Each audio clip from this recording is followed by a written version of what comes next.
भाजप कार्यालयाच्या भूमिपूजनावेळी नितीन गडकरींनी त्यांच्या खास शैलीत भाष्य करत मिश्किल टोला लगावला। आपला पक्ष आपला परिवार आहे, जसं मुलाला तिकीट द्या असं अनेक जण म्हणतात, त्याचप्रमाणे कार्यकर्त्यावर देखील प्रेम करा आणि कार्यकर्त्याला मुलाप्रमाणे वागवा असा सल्लाही गडकरींनी दिलाय।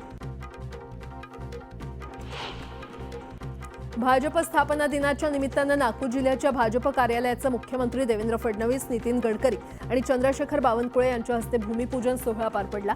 नागपूरच्या टिळक पुतळा परिसरात भाजपच्या अत्याधुनिक आणि सुसज्ज कार्यालयाचं लवकरच सर्वांसाठी खुलं होणार आहे। या कार्यालयाच्या भूमिपूजनामुळे कार्यकर्त्यांना त्यांच्या हक्काचं घर मिळणार आहे असं मत मुख्यमंत्री देवेंद्र फडणवीसांनी व्यक्त केलं। वक्फ सुधारणा विधेयकावेळी शरद पवार गटाचे भिवंडीचे खासदार बाळ्यामामा हे लोकसभेत अनुपस्थित होते। यावरून उलटसुलट चर्चा सुरू झाल्या होत्या, मात्र आता त्यांनी यावर स्वतःच स्पष्टीकरण दिलंय। तब्येत बरी नसल्यानं उपस्थित राहू शकलो नाही अशी माहिती त्यांनी दिली आहे। राज्यात 2000 ते 2014 या काळात वक्फ जमिनीचे महाघोटाळे झाले, त्याबाबत लवकरच सरकार मोठी कारवाई करेल असं मुख्यमंत्री फडणवीसांनी म्हटलंय। त्यामुळे आता या महाघोटाळ्यांमध्ये कोण कोण लिप्त होतं याची माहिती लवकरच बाहेर येण्याची शक्यता आहे। मुख्यमंत्री देवेंद्र फडणवीस आज बंजारा समाजाची काशी असलेल्या पोहरादेवीच्या दर्शनासाठी वाशिमच्या दौऱ्यावर येणार आहेत। पोहरादेवीमध्ये रामनवमीनिमित्त यात्रोत्सवाचं आयोजन करण्यात आलं। यासाठी मुख्यमंत्री देवेंद्र फडणवीस आणि त्यांच्या पत्नी अमृता फडणवीस पोहरादेवी इथे नतमस्तक होण्यासाठी येणार आहेत। मुख्यमंत्री फडणवीस यांच्या हस्ते पहिल्यांदाच पोहरादेवीत शासकीय पूजा होणार आहे। मुख्यमंत्री देवेंद्र फडणवीस यांच्या पोहरादेवी दौऱ्याच्या पार्श्वभूमीवर शेतकरी संघटनेच्या कार्यकर्त्यांना पोलिसांनी ताब्यात घेतलं। शेतकरी कर्जमाफी आणि पीक विम्यासंदर्भात मुख्यमंत्र्यांना जाब विचारणार असं आव्हान राजू शेट्टी यांनी केलं होतं, त्यामुळे पोलिसांनी दौऱ्याआधीच त्यांना ताब्यात घेतलंय। सांगोल्यात राधाकृष्ण विखे पाटलांना मराठा क्रांती मोर्चाच्या वतीनं निवेदन देण्यात आलं। धर्मवीर गडावर छत्रपती संभाजी महाराजांचं भव्य स्मारक बांधण्यात यावं, त्यासह गडाचं नाव बहादूरगड असं ठेवावं अशी मागणी त्यांनी केली। अवकाळी पावसामुळे वीटभट्टी व्यावसायिकांनी त्यांना फटका बसलेला आहे। ऐन उन्हाळ्यात पाऊस पडल्यानं विटांना फटका बसलाय। शेतीप्रमाणेच वीटभट्टीसाठी नुकसान भरपाई देण्याची मागणी वीटभट्टी व्यावसायिकांनी केली आहे। गोंदियातील गोरेगाव तालुक्यातील बबई येथील 25 नागरिकांना विषबाधा झाली आहे। लग्नाच्या जेवणातून नागरिकांना विषबाधा झाली असून चौघांची प्रकृती गंभीर आहे, तर यात 8 बालकांचाही समावेश आहे। मुंबई पुणे महामार्गावर दुचाकी चालवण्यास परवानगी नसतानाही दुचाकीस्वार स्वतःसह परिवाराचा जीव धोक्यात घालून महामार्गावरून प्रवास करत होता। यावेळी ओव्हरटेक करताना अपघाताचा धोका होता। चांदवड न्यायालयाबाहेर खावटी देण्यावरून वाद निर्माण झाला होता। या भांडणाचं रूपांतर हाणामारीमध्ये झालं। नणंद भावजाईमध्ये तुंबळ हाणामारी झाली।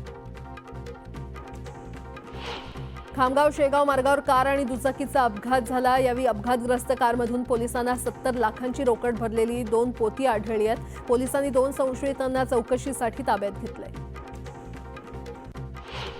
गोंदिया जिल्ह्यातील पुजारी टोला धरण परिसरात बिबट्याचा मुक्त संचार पाहायला मिळाला। मक्का टोला गावात या बिबट्यानं कुत्र्याची शिकार केली। या घटनेमुळे परिसरातील नागरिकांमध्ये भीतीचं वातावरण आहे। अक्कलकोट तालुक्यातील वागदरी येथे ग्रामदैवत परमेश्वर यात्रा उत्साहात पार पडल्या। श्रींच्या मूर्तीस रुद्राभिषेक करून उचई सुवर्ण कळश रोहण करत रथास जागा सोडण्याचा कार्यक्रम पार पडला आणि यावेळी जंगी मिरवणूक काढत जल्लोष करण्यात आला। अमरनाथमधील माजी नगरसेवक रोहित महाडिक यांच्या कार्यालयात अज्ञातांनी तलवारीनं हल्ला केला। कार्यालयातील दृश्य सीसीटीव्हीमध्ये कैद झाली असून पोलिसांनी गुन्हा दाखल करत आरोपींचा शोध घेण्यास सुरुवात केली। सिंधुदुर्गातील चिपी येथील विमानतळावर येत्या 18 एप्रिलपासून एअर अलायन्सची मुंबई सिंधुदुर्ग मुंबई सेवा सुरू होण्याची शक्यता आहे, तर एअर अलायन्सबरोबरच इंडिगो कंपनीची विमानसेवा देखील सिंधुदुर्गासाठी सुरू करण्याबाबत युद्धपातळीवर प्रयत्न सुरू आहेत। मध्य रेल्वेच्या सोलापूर विभागाकडे आर्थिक वर्ष 2024-25 मध्ये प्रवासी वाहतूक, मालवाहतूक, सेवा आणि इतर कोचिंग उत्पन्न एकत्र करून 837 कोटींचा महसूल मिळवत महत्त्वाचा टप्पा गाठलाय। उन्हाळ्यात अवकाळी पावसासह गारपिटीनं धुमाकूळ घातल्यानं इतर पिकांसह मनमाड, नांदगाव, मालेगाव, बागलाण आणि सटाणा या भागात शेकडो एकरवरील आंबा बागांना त्याचा फटका बसलाय। जळगाव जिल्ह्यातील 14% विद्यार्थ्यांची अपार नोंदणी प्रलंबित आहे। 25 एप्रिलपर्यंत शाळा महाविद्यालयातील विद्यार्थ्यांची अपार नोंदणी करण्याचा राज्य सरकारनं अल्टिमेटम दिलाय। त्यामुळे मुदतीमध्ये प्रलंबित असलेल्या विद्यार्थ्यांची अपार नोंदणी पूर्ण करण्याच्या सूचना शिक्षण अधिकाऱ्यांनी दिल्या। सार्वजनिक बांधकाम मंत्री शिवेंद्रसिंहराजे भोसले आणि मंत्री मकरंद पाटील यांनी श्री विठ्ठल रुक्मिणी मातेचं दर्शन घेतलं। यावेळी दोन्ही मंत्र्यांचा सत्कार करण्यात आला। गृहराज्यमंत्री योगेश कदम यांनी त्यांचा ताफा थांबवत महामार्गावरील अपघातग्रस्त व्यक्तीला मदत केली। गंभीर जखमी असलेल्या व्यक्तीला स्वतःच्या गाडीतून नेत त्यांनी रुग्णालयामध्ये दाखल केलं। जळगावात ललित कला भवन इथे राष्ट्रीय श्रमिक आघाडी संघटनेचे अध्यक्ष यशवंत भोसले यांच्या उपस्थितीमध्ये कामगारांच्या मेळाव्याचं आयोजन करण्यात आलंय। कामगारांच्या समस्या सोडवण्यासाठी यशवंत भोसले मार्गदर्शन करणार आहेत। बदलत्या हवामानाचा फटका मासेमारीला बसलाय। मत्स्य दुष्काळामुळे मासेमारी बोटी किनाऱ्यावर लागलेल्या आहेत। ढगाळ वातावरणामुळे मासे खोल समुद्रात जात असल्यानं मासे मिळणं कठीण होत आहे आणि समुद्रात मच्छीचा दुष्काळ पडला असून मासे मिळणं कठीण झालंय।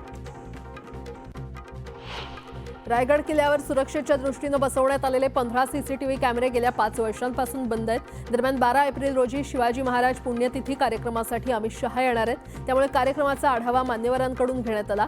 यावेळी सीसीटीव्ही बंद असल्याची माहिती समोर आली आहे। देशातील शेतकऱ्याला शेतीतून दरमहा 3798 रुपयाची कमाई होत असल्याची माहिती सरकारनं लोकसभेत दिली आहे, तर महाराष्ट्रातील शेतकऱ्याला शेतीतून 4747 रुपये उत्पन्न होत आहे।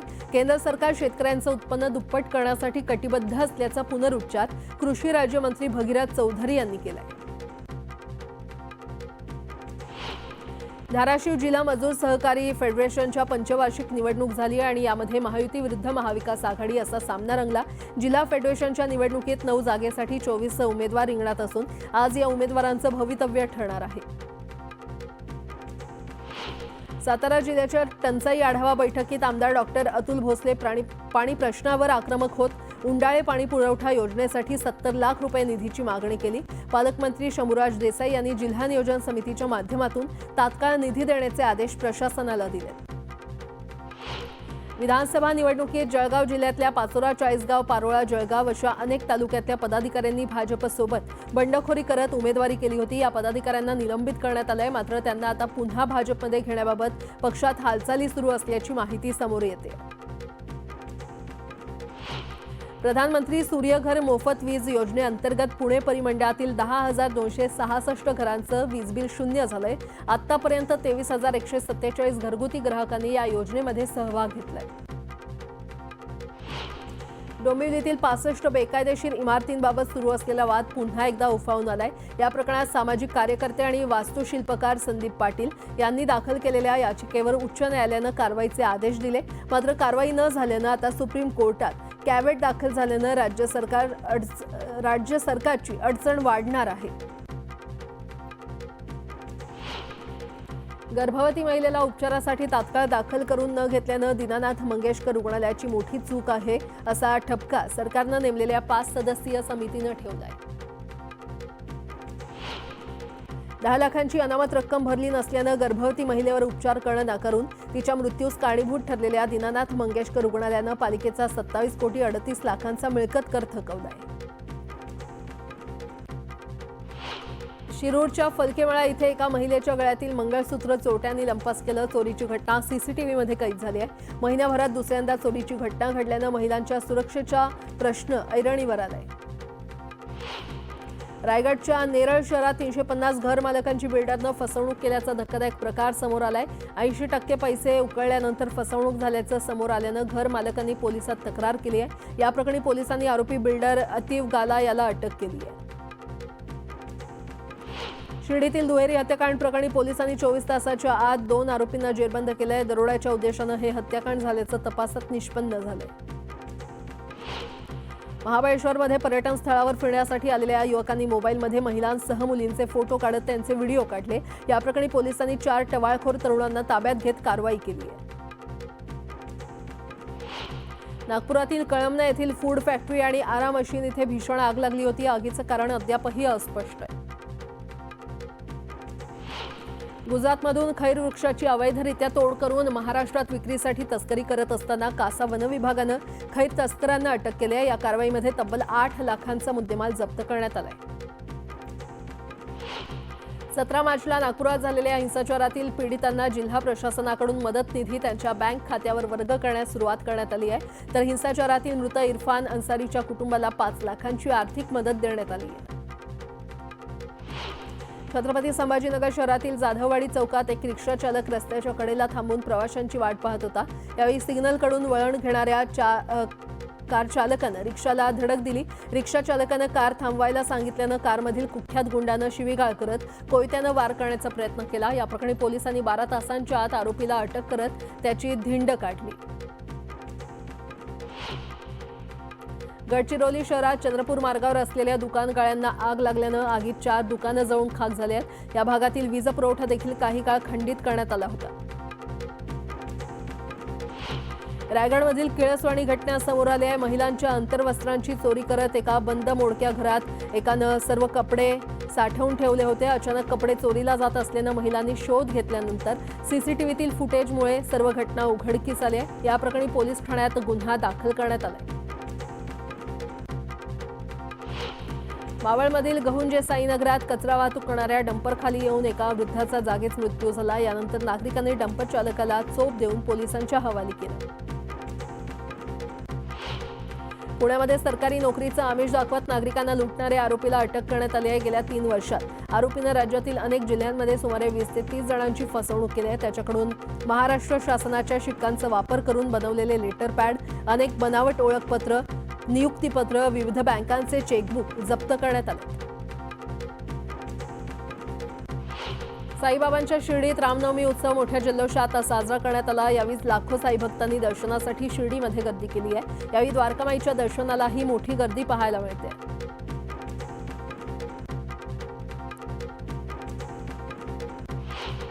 रामनवमी निमित्त शिर्डीमध्ये राज्यभरातून पालख्या दाखल झाल्या आहेत। साई नामाच्या जयघोषात मोठ्या उत्साहात शिर्डीत श्रीराम जन्मोत्सव साजरा केला जातोय। रायगडच्या कर्जतमध्ये रामनवमीचा उत्साह पाहायला मिळाला। कर्जतच्या दहिवलीमध्ये प्रभू श्रीरामांच्या 30 फूट उंच मूर्तीचं उद्घाटन करण्यात आलं। भगव्या पताका आणि रामनामाच्या गजरात संपूर्ण परिसर राममय झाल्याचं पाहायला मिळालं।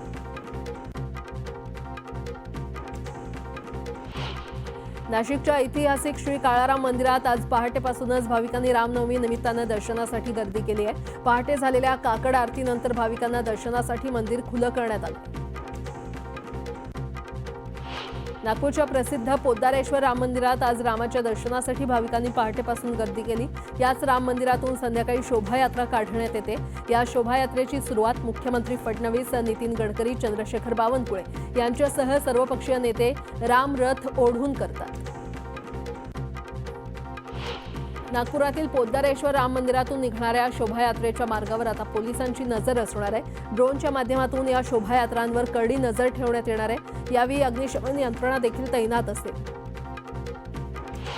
रत्नागिरी जिल्ह्यातील 5 पंढरी इथल्या प्रसिद्ध राम मंदिराला आकर्षक रोषणाई करण्यात आली आहे। रामनवमीच्या पार्श्वभूमीवर मंदिरात विविध कार्यक्रम आयोजित करण्यात आलेत। रामनवमी निमित्त इथे भरणाऱ्या यात्रेला पंचक्रोशीतील भाविक गर्दी करतात। रामनवमीच्या पार्श्वभूमीवर मुंबईत ठिकठिकाणी पोलीस बंदोबस्त ठेवण्यात आलाय। कोणताही अनुचित प्रकार घडू नये यासाठी 13,000हून अधिक पोलीस तैनात करण्यात येणार आहेत। तसंच सीसीटीव्हीच्या माध्यमातून देखील ठिकठिकाणी लक्ष ठेवण्यात येणार आहे। पुण्यातील एका कलाकारानं श्री रामनवमीच्या पावन निमित्तानं 520 रुबिक क्यूब्स वापरून प्रभू श्रीराम यांचं भव्य मोझॅक तयार केलेलं आहे। ऋषिकेश किशोर कांबळे असं या कलाकाराचं नाव असून ही कलाकृती साकारण्यासाठी त्याला 2 दिवस लागले। अहिल्यानगर जिल्ह्यातील नेवासा इथे श्रीराम राज्य उत्सव समिती आणि नेवासा तालुका सकल हिंदू समाजाच्या वतीनं प्रभू श्रीरामचंद्रांची भव्य शोभायात्रा काढण्यात आली।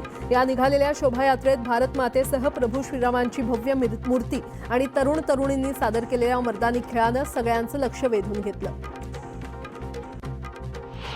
देहू कॅन्टोन्मेंट बोर्डाच्या छावणीमध्ये रामनवमीला भव्य शोभायात्रा काढण्यात आली। यात विशेष आकर्षण कालभैरव अघोरी आखाडा नृत्य होतं, तर शिवपार्वती यांचं भव्य नंदीवरून भ्रमण तसंच बाहुबली, बजरंगबली आणि हनुमान सर्वांचं लक्ष वेधून घेत होते।